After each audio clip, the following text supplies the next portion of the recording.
Okay, so let's do the second part of the review, which is chapter 1. The easiest way to understand this problem here is I will say, you see how -2 and 4 in each parentheses?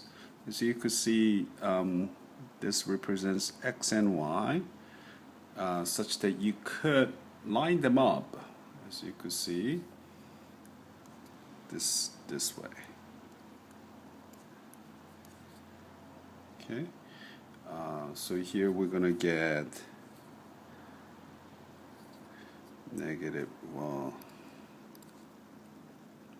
so -2 corresponds to 4, -3 corresponds to 8, 4 corresponds to -9, -2 corresponds to 0. So therefore, this is good. Yes. Now, if I may explain, perhaps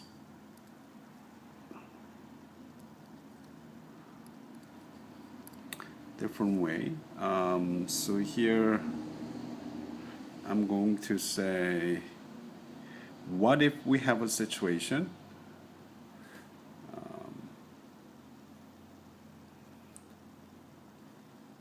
where we have, here's another example.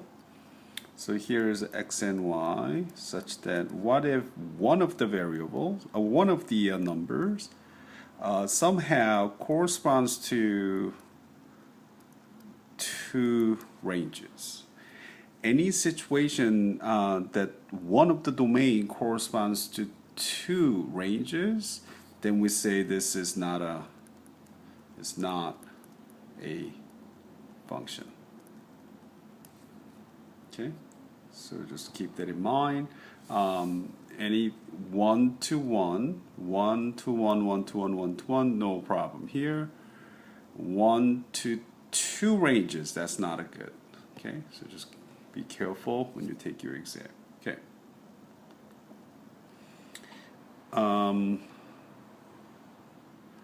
This is pretty straightforward, so let me just do this guy. 2 -4 plus 1, 3 -4 plus, well, minus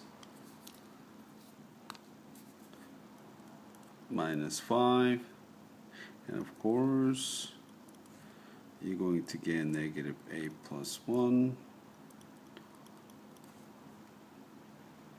which is -7 over -17, 7 over 17. That's the answer. Okay.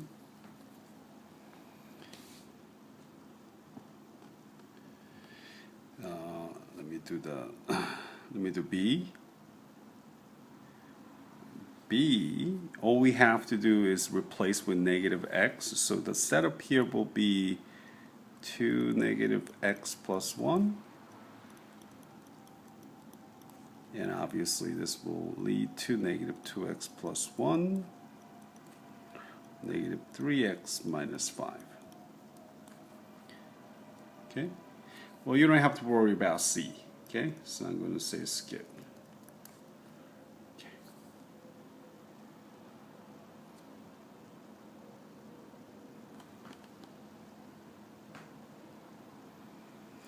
How do we figure out the domain of each function? Well, in fraction function, what matters here is this guy. Okay? As long as denominator is not equal to 0, everything's going to be okay. So you say, suppose, x minus 1 is not equal to 0, so you're going to say domain will be all real numbers, but obviously 1. So you could have any number you want as long as the x is not 1. Why? Because when x is 1, as you could see, we're going to run into what? Undefined situation here. Okay, so that's not welcomed. 1 is not welcomed. Well, same idea here. What matters is the denominator. So here you're going to say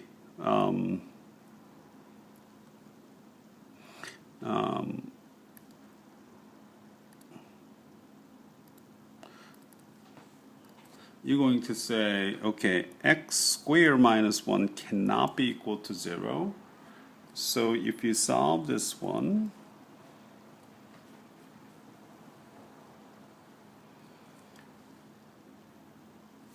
it will be 1, x equals 2, plus minus 1. However, funny thing is, so domain can be,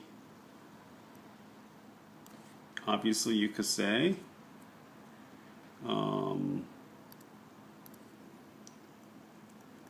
all, oops, this is 2.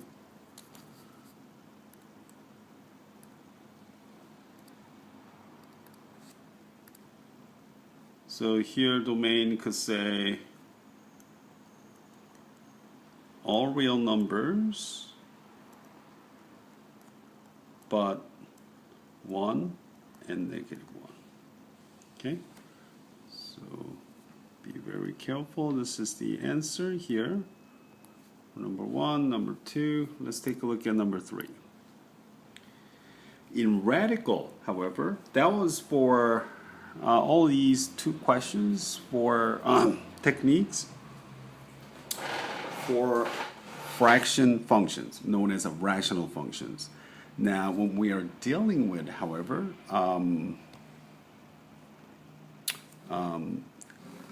we call it radical function, you got to say has to be greater than or equal to 0. That defines the domain of this function. In other words, in radical functions, this section can never be equal to negative. Why? Because when you have negative radical inside, you know this becomes what? Is something is called imaginary number, which function only deals with irrational or rational real numbers. So this is not something that is we were expecting. So therefore, we have to say has to be greater than or equal to 0, and you solve this one for x. I don't know if you recall this. Maybe perhaps x you factor, and maybe perhaps you will say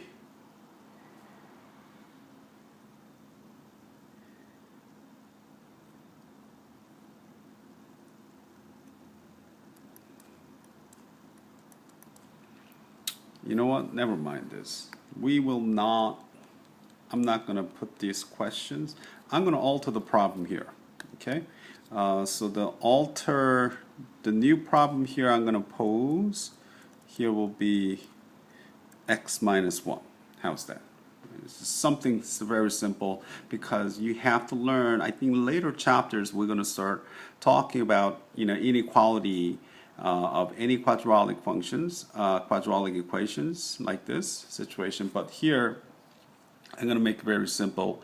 So the idea here to find the domain will be like this, greater than or equal to 0, and of course you solve this. X has got to be greater than 1, in which this defines the domain of the function. Again, I changed the problem from here to here. Just make a note of it. For your exam, I'm probably going to give you x minus 1 or x plus 3. All you got to do is just make sure you set up you set up this way. Okay, whatever the inside has to be set it up greater than or equal to 0. Okay, all right. Now let's take a look at number 4. It's relatively simple. All we have to do is add two functions. This is all they're saying. So here we have two functions, 2x plus 3, 3x minus 2, plus 4x, 3x minus 2. Of course, the result here will be really adding 2x plus 3 plus 4x, 3x minus 2, which is 6x plus 3. 3x minus 2. Okay. Same thing. Obviously, sorry about that.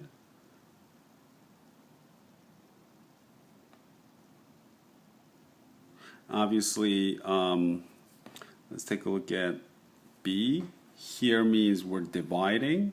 So here we're going to get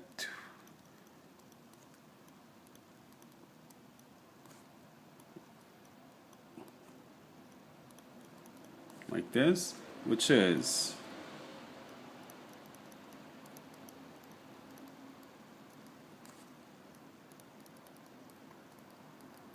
and you know you could cancel.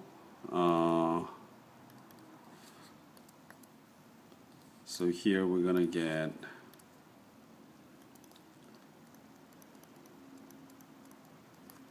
and that's the final answer. Okay. Okay.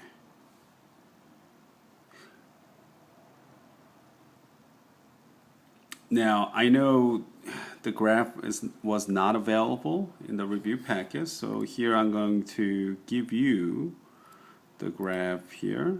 So suppose we have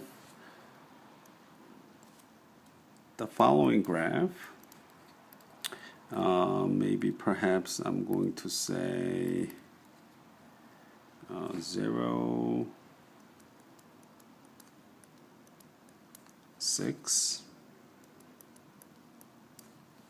3,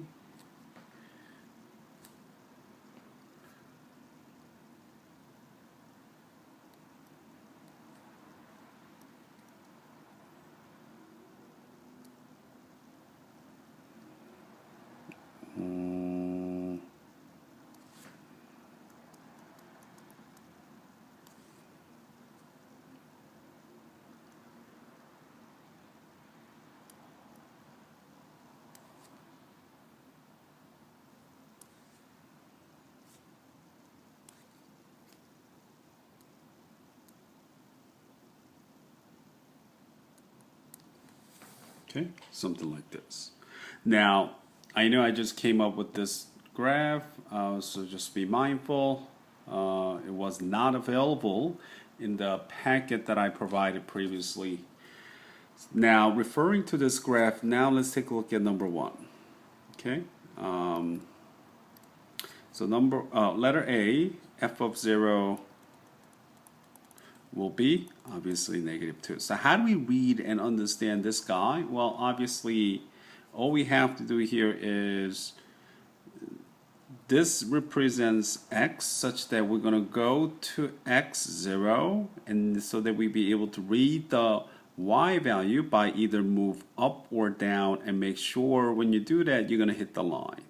So that becomes -2. Now let's take a look at this one, which is f of 6. Really means we're going to go to 6 on x-axis, and you either move up or down vertically to meet the line or the graph. When you meet the graph, as you can see, this one indicates what? 1. So the answer is 1.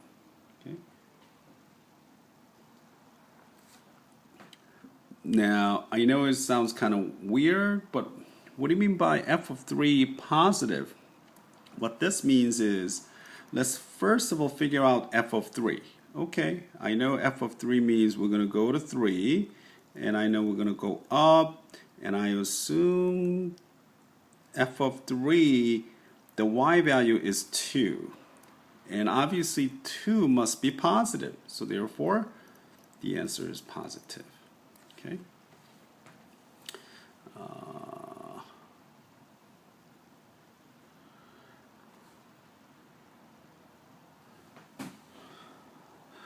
for what values of x is f of x equal to 0?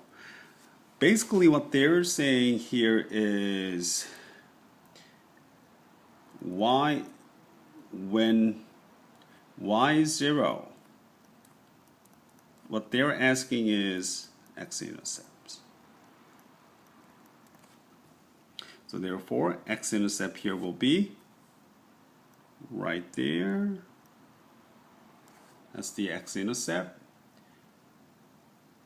We're going to say 2, 0. Okay. So in other words, when x is 2, y is 0. Okay.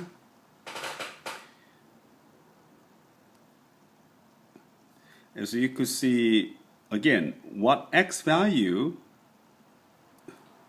we're going to have y less than 0. So that tells me anything below, okay, do you see? Anything below will give me y 0. So therefore here what we got to say is x has got to be less than 2. Okay, so that will be the final answer. Again, when x is negative 2, when x is 2, that's when we have all the y values turns out to be negative. Okay. Now let's figure out the domain and range of this function.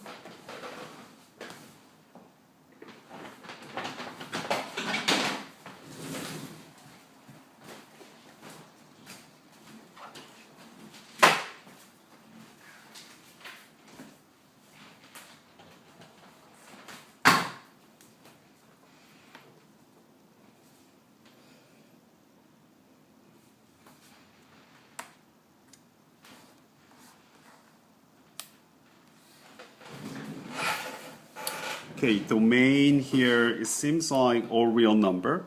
How do you know domain is all real number? You see how arrow is pointing this end and that end? So that seems like domain will be all real. The range, however, as you could see, looking at the graph, the way it is, it seems like it's going this way and it decreasing as far as the y value is concerned. Same thing as here. I don't think it's going up any soon, and I know we don't have any idea, but we're going to assume that it's going kind of going this way. So therefore we're going to say, I know y, when you trace the line, as you can see, it will go as high as 3, but it will drop. So the maximum y value will be 3, and anything below will become the range. So therefore you're going to say y has got to be less than or equal to 3 is the range. Okay.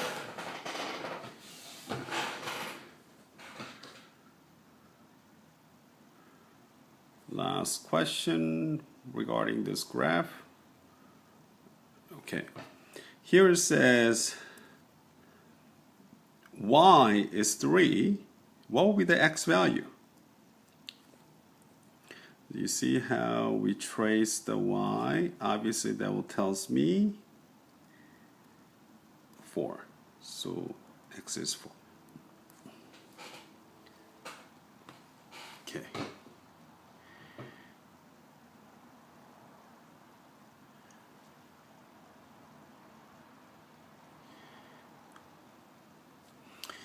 Now I'm going to do letter A here. So how exactly do we know that point -1, 2 is on the line?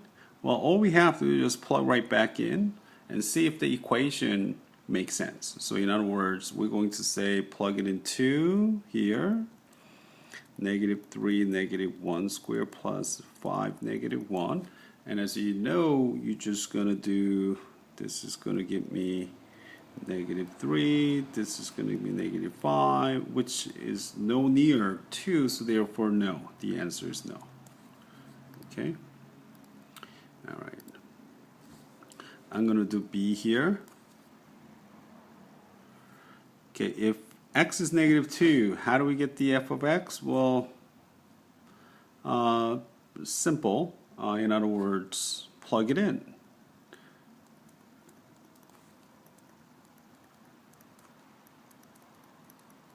Right?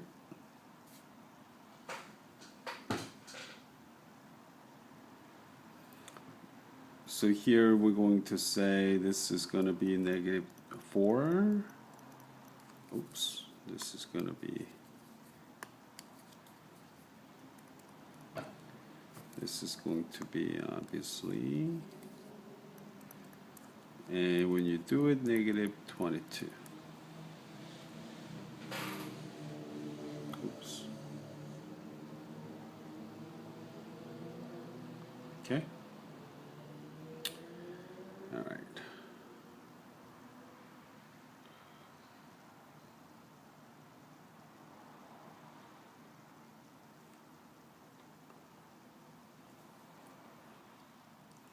Let's do C here.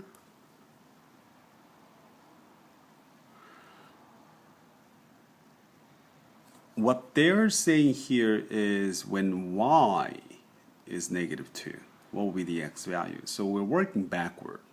So here, as you could see, f of x, negative 3x squared plus 5x. Now we're putting negative 2 here, and we're really solving for x. Now you swing this to the other side. Oh, I'll do it in the other way around. I'm going to bring these two to the other side. So here 3x squared plus 5x. Well, I'm going to do it again. Negative 3x squared minus 5x minus 2 equals to 0. Oops. This is positive, obviously. And then we're going to do completing, we're going to factor. So that makes sense. So therefore we're going to say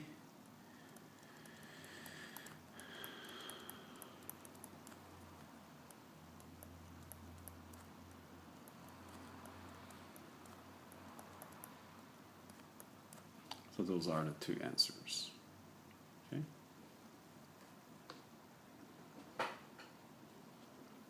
In case you wonder how did I come up with negative 1/3? Well, we set 3x plus 1 equals to 0 and basically solve for x, which will get you negative 1/3, right?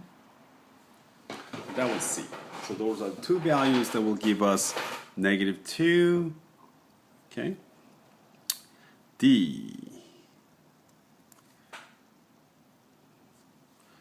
What is the domain of function? Well, if you know how to graph this one quickly, that will be very helpful. But basically, any quadratic functions, domain will be all real numbers. Okay? It's just the way it is. Okay. We're going to find the x-intercept, y-intercept. So here we're going to do E right here. So obviously same setting, x-intercepts. We know y is got to be equal to 0. So that means 0, negative 3x squared plus 5x. And you know you're going to solve this one for x. So x has got to be equal to 0. Same way. Here, negative 3x plus 5 equals to 0. And of course, you're going to say x equals to 5/3.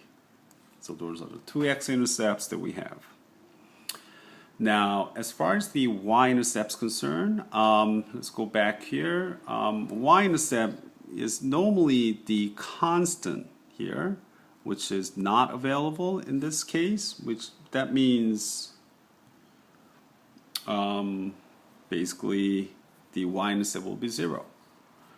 So E y-intercept,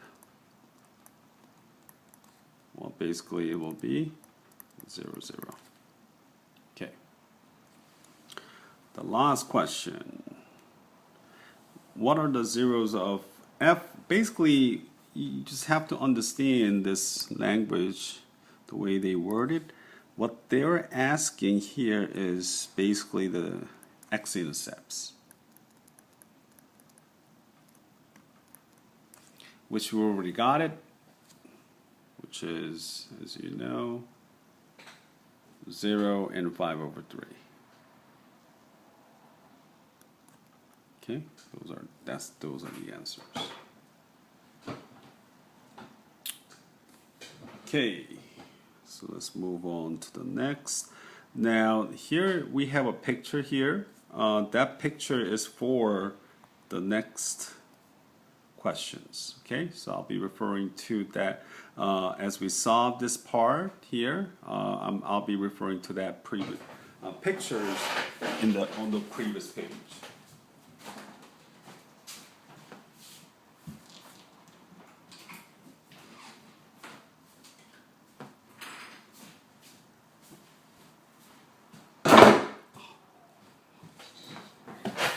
Okay,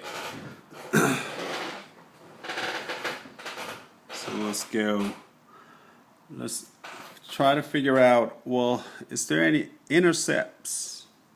Okay, so what they're saying is find the x-intercept and of course y-intercept. This is what they're saying. So let's go here. I know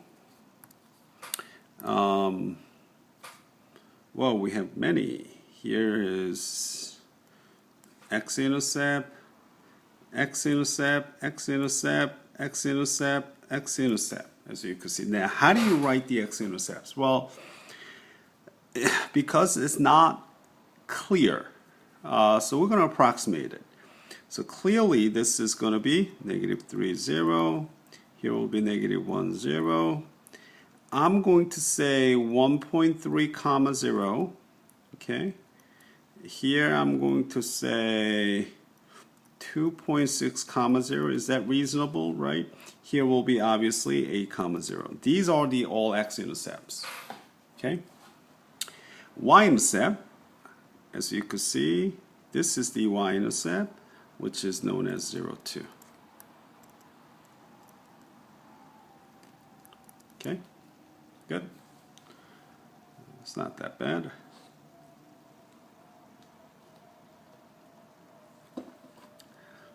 Domain and range is number 2, B. I'm going to say in this picture, you know it's going this way forever. You know it's going up forever. So therefore, domain and range, they both are or real numbers. Okay.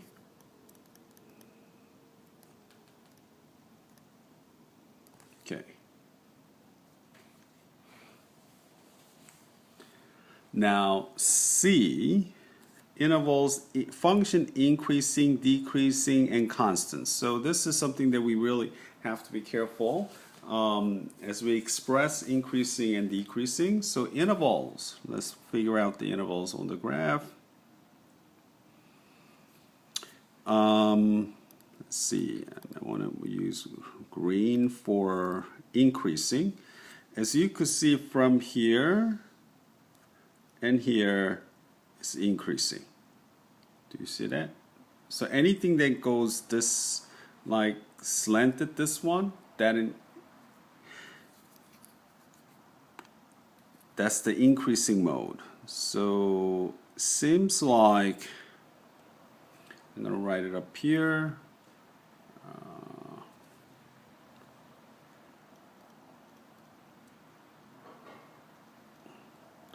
Increasing, will be from -2 to 1.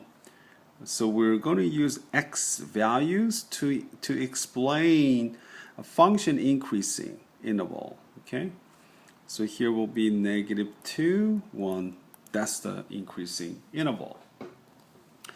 We have another one from here. I'm tracing the line all the way up here. So it seems like from 2, okay, all the way up to 6. So we have another one, which is 2 to 6.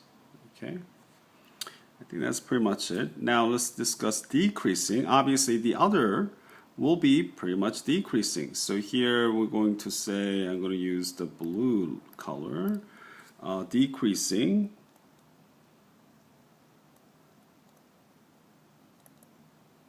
Will be from, well, I don't know from where, but it seems like it's going all the way down to here. So all of these are decreasing.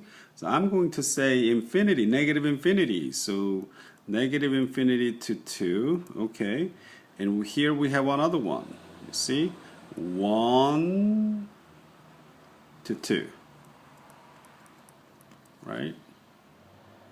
And of course, we have another one decreasing, and you know, we don't know how far it's going to go down, but it seems like it's going down forever. So lastly, here we're going to say from 6 to infinity. Those are the intervals that express decreasing function. Okay, so this is for C, as you could see. Okay. Now, if I pointed local max, local minimum, I think you'll get it, as well as maximum and absolute minimum. But before I pointed out absolute, let's discuss local, minimum, and maximum. Okay, first of all, local max.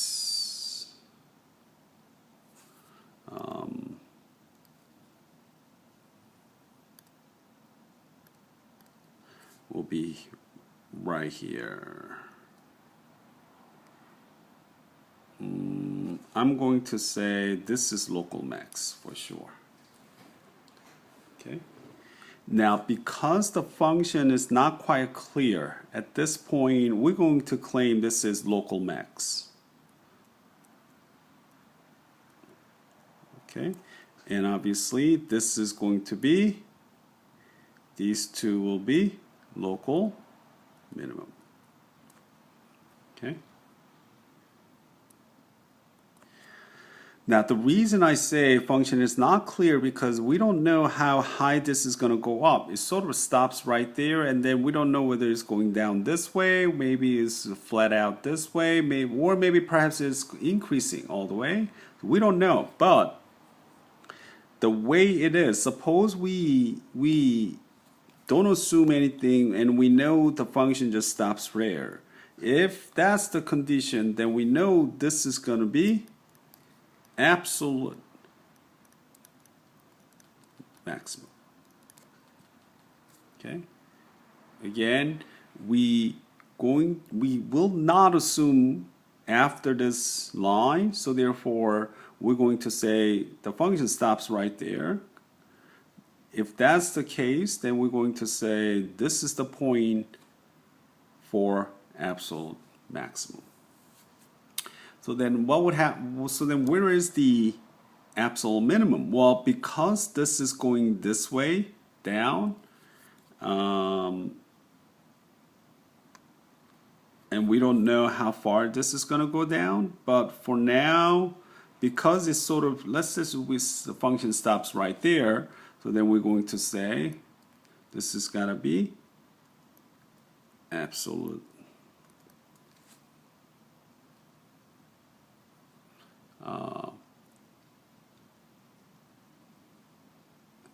absolute minimum. Okay. I'll make it very clear when you take your exam though. Okay. Okay. So those are the absolute minimum, maximum. Okay. Let's do number 8.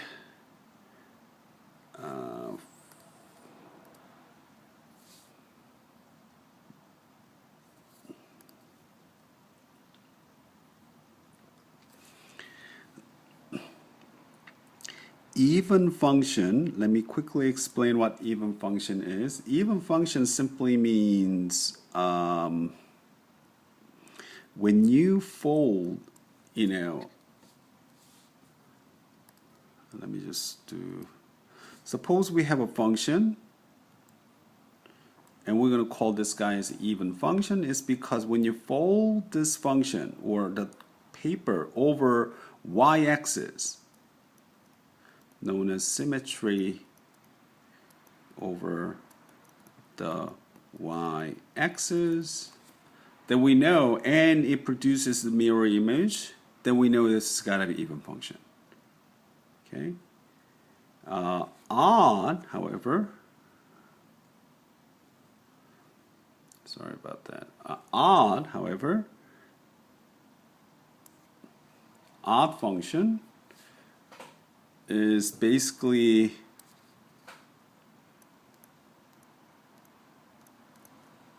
symmetry over